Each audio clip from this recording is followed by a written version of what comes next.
Patient chemotherapy undergo பண்றாங்க. இந்த பேஷண்ட்டுக்கு at an average at least 3 times at different points of time blood test கேட்போம். First time before chemotherapy அந்த patient கீமோதெரப்பிக்கு ஃபிட்டா இருக்காங்களான்னு பார்க்கறதுக்காக பிளட் டெஸ்ட் பண்ண சொல்லுவோம். Second is after chemotherapy before discharge. நம்ம கொடுத்த கீமோதெரப்பியோட எஃபெக்ட் எதுவுமே இல்லையா, சைடு எஃபெக்ட்ஸ் இருந்தோம், செல்ஸ் பிரேக் டவுன் ஆகல, பிளட் கவுண்ட் குறையில, இதை பார்க்கறதுக்காக கேட்போம். அதே போல தேர்ட் டைம் மேபி பேஷண்ட் வந்து 4-5 days கழிச்சு ஃபீவர் அந்த மாதிரி ஏதாவது சிம்டமோட வராங்க, காஃப் கோல்டோட வராங்க, அவங்களுக்கு அர்ஜென்ட்டாக பிளட் டெஸ்ட் பண்ணுவோம். இது ஏன்னா சம்டைம்ஸ் சில கீமோதெரப்பி ஏஜென்ட்ஸ்ல blood cells will break, the counts will reduce. So infections வராமல் இருக்கிறதுக்காக ஒரு பிளட் டெஸ்ட் கேட்போம். ஸோ என்னடா அடிக்கடி பிளட் டெஸ்ட் கேட்குறாங்களேன்னு சொல்லிட்டு தயங்காதீங்க, எல்லாத்துக்குமே ஒரு ரீசன் இருக்கு.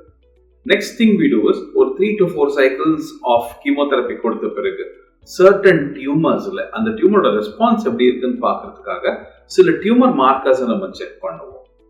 ஸோ அந்த டியூமர் மார்க்கர்ஸ் நல்லா குறைய ஆரம்பிச்சிருக்கு, விதின் கண்ட்ரோல் வருதுன்னா the tumor is also responding to the treatment அர்த்தம்.